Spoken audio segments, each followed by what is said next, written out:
নমস্কার বন্ধুরা, আশা করি সকলেই সুস্থ আছেন, ভালো আছেন। টুকায়ের রান্নাঘরে আপনাদের সকলকে স্বাগত জানিয়ে আজকের রেসিপি শেয়ার করছি। চলুন দেখে নিই আজকের রেসিপি। গ্যাসটা জ্বালিয়ে কড়াটা বসিয়ে নিয়ে আমি একটু অল্প পরিমাণে সর্ষের তেল দিয়ে দিলাম।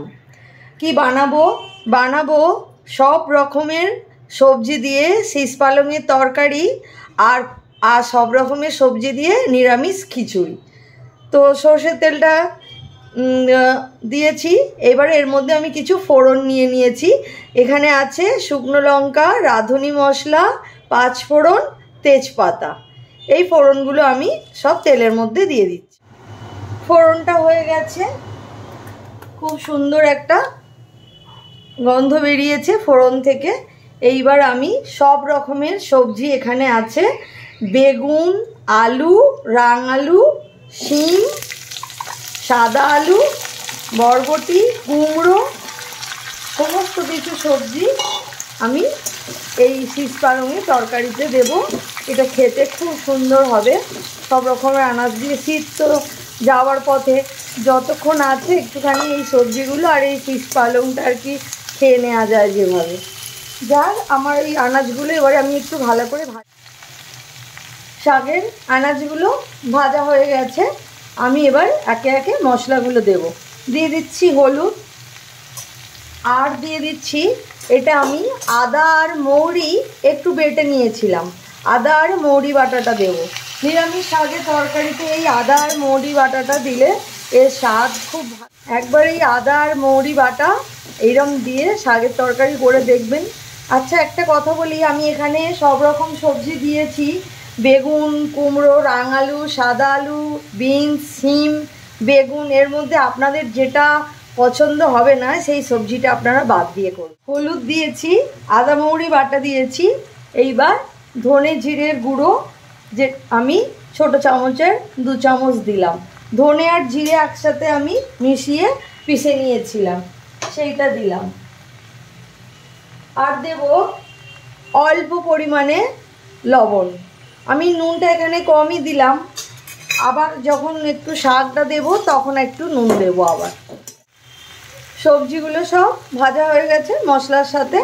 এইবার আমি এই শীষ পালং যেটা আমি ভালো করে কেটে ধুয়ে জল ঝরিয়ে নিয়েছিলাম সেইটা আমি সবজির সাথে ভালো করে মিশিয়ে দেব। দিয়ে আর এটা একটু চাপা দিয়ে দেব। শাকটা অনেকটা জল ছেড়ে দিয়েছে, এই যে দেখুন অনেকটা জল এখনও রয়েছে, শাকটা সেদ্ধ হতেও বাকি। এর মধ্যে আমি 2টো কাঁচা লঙ্কা চিড়ে নিয়েছি, কাঁচা লঙ্কা চেরাটা দিয়ে দিলাম। আর যেহেতু নিরামিষ শাক তাই আমি একটু মিষ্টি দিয়ে নিচ্ছি। একটুখানি নিরামিষ শাক একটু মিষ্টি না হলে ভালো লাগে না খেতে। আর এই যে নুন, আমি নুন দিয়ে দিলাম। সবজিটা ভাজার সময় একটু নুন দিয়েছিলাম, এখন বাকিটা দিলাম। এগুলো এবারে ভালো করে মিশিয়ে নিই। দেখুন বন্ধুরা, শাকের জল একদম শুকিয়ে গেছে, শাকটা একদম কমেও গেছে। তো আমার এই শীষ পালংয়ের তরকারি সব সবজি দিয়ে এই রান্নাটা হয়ে গেছে। শাকের তরকারি কমপ্লিট। দেখুন শাকের তরকারি হয়ে গেছে। চলুন এবারে ফুলকপি দিয়ে নিরামিষ খিচুড়ি বানাবো মুগের ডাল দিয়ে। এই যে ছোটো বাটির 1 বাটি ডাল আমি কড়ার মধ্যে নিয়ে নিলাম। গ্যাসের ফ্লেমটা একদম মিডিয়ামে রেখে এই ডালটা আমি একটুখানি ভেজে নেব। খুব লাল লাল হবে না, সামান্য একটুখানি ভেজে নেব। বেশি ভাজলে মুগের ডালের টেস্টটা নষ্ট হয়ে যাবে। ডালের কালারটা চেঞ্জ হয়ে গেছে, এর থেকে বেশি ভাজবো না।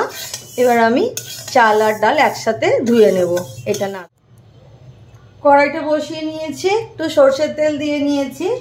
এর মধ্যে আমি এবারে আলু আর ফুলকপি যেগুলো কড়াইটা বসিয়ে সর্ষের তেল একটু গরম করে নিয়েছি। এর মধ্যে আলু আর ফুলকপিগুলো একটু ভেজে নেব। নিরামিষ খিচুড়ি, আলু ফুলকপি, আর আমি আরেকটু দেব গাজর আর বিনস। গাজর আর বিনসটা আমি একটু পরে ভাজবো, আগে একটু আলু আর কপিটা একটু ভাজা হয়ে গেলে আলু আর ফুলকপিগুলো অনেকটা ভাজা হয়ে গেছে। এবার আমি গাজর আর বিনসগুলো সরু করে টুকরো করে কেটে রেখেছিলাম সেইগুলো দিয়ে দিলাম। এইগুলো এর সাথে আর একটু ভেজে নেব। সবজিগুলো ভাজা হয়ে গেছে, সবজিগুলো আমি একটা অন্য পাত্রে তুলে নিচ্ছি। খিচুড়ির মশলাটা বানাবো, তার জন্য আমি সরষের তেল কড়াই নিয়েছি আর একটা তেজপাতা দিয়েছি আর দিয়ে দিচ্ছি একটু জিরে আর 1 চামচ মতো আদা বাটা, 1 চামচ মতো আদা বাটা দিয়ে দেব। আদা বাটাটা একটুখানি ভাজা হয়ে গেছে, আদাটা ভাজা হয়ে গেছে। এবার আমি একটা টমেটো আর কাঁচা লঙ্কা গুলো কুচিয়ে নিয়েছিলাম, সেইগুলো দিয়ে আদার সাথে ভালো করে কষে নেব। গ্যাসের ফ্লেমটা মিডিয়ামে রেখেছি। টমেটো, আদা, কাঁচা লঙ্কা এগুলো ভাজা হয়ে গেছে, টমেটোটা অনেকটা নরম হয়ে গেছে। এবারে আমি এর মধ্যে দিয়ে দিচ্ছি ছোট 1 চামচের হলুদ গুঁড়ো, দিয়ে দিচ্ছি ছোট 1 চামচের ধনে জিরে গুঁড়ো, সামান্য পরিমাণে লবণ দিয়ে নিচ্ছি। বাকি লবণটা আমি খিচুড়ির সাথে দেব, এখন অল্পই দিলাম। ছোট 1 চামচ চিনি দিয়ে নিলাম, নিরামিষ খিচুড়ি তাই একটু সামান্য চিনির দানা দিলে খেতে আরও টেস্ট হবে। মশলাটা আমার কষা হয়ে গেছে, দেখুন টমেটোগুলো নরম হয়ে গেছে। এইবারে আমি খিচুড়িটা বসিয়ে, চাল ডালটা তো আমি আগেই ভেজে, চাল আর ডাল ভেজে এটা ধুয়ে আমি এটা বসিয়ে দিলাম। এবারে এর মধ্যে আমি এই যে ভেজে রাখা সবজিগুলো দিয়ে দেব।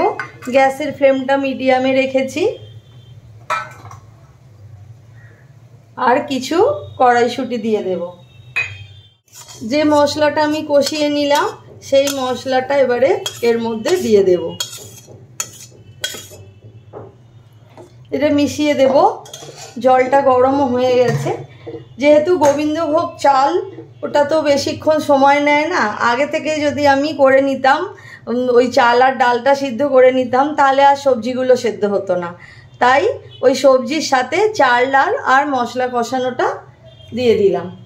তখন আমি সবজি ভাজার সময় অল্পই লবণ দিয়েছিলাম, এখন আমি বাকি লবণটা দিয়ে নিলাম। দেখুন আমার খিচুড়িটা এখনও বেশ খানিকটা বাকি, আর একটু জল দিতে হবে। আমি একটু গরম জল করে রেখেছিলাম, গরম জল আর একটু দিয়ে দিচ্ছি। গোবিন্দভোগ চালের খিচুড়ি বেশিক্ষণ লাগবে না হতে, তাড়াতাড়ি সিদ্ধ হয়ে যাবে। সেই জন্যই আমি আগে থেকে চাল ডাল সিদ্ধ করিনি, সব কিছু একসাথে দিলাম যাতে সব একসাথেই সিদ্ধ।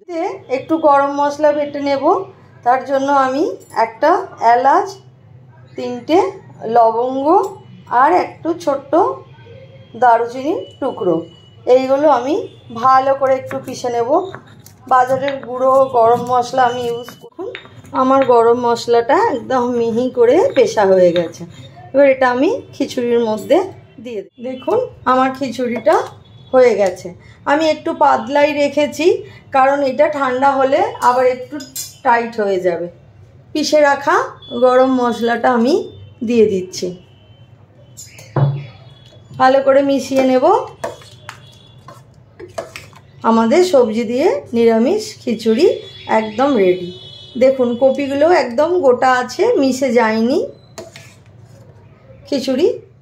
খিচুড়িটা হয়ে গেছে। এটা আমি শেষ করব 1 চামচ ঘি দিয়ে আর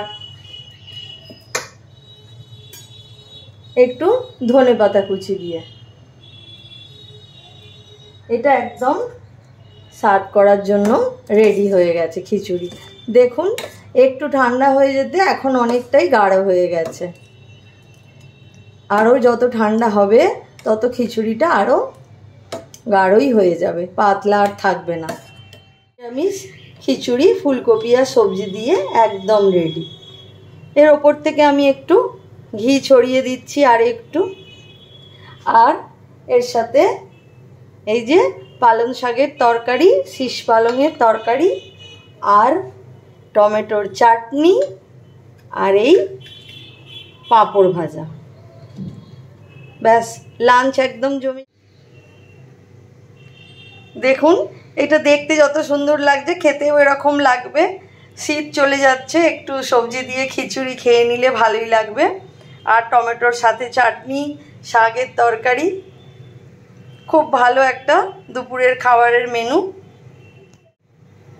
এইভাবে বানিয়ে একবার দেখার অনুরোধ রইল বন্ধুরা, একবার অবশ্যই এইভাবে বানিয়ে দেখবেন, ভালো লাগবে। খুব সিম্পল, সহজে হয়ে যাবে।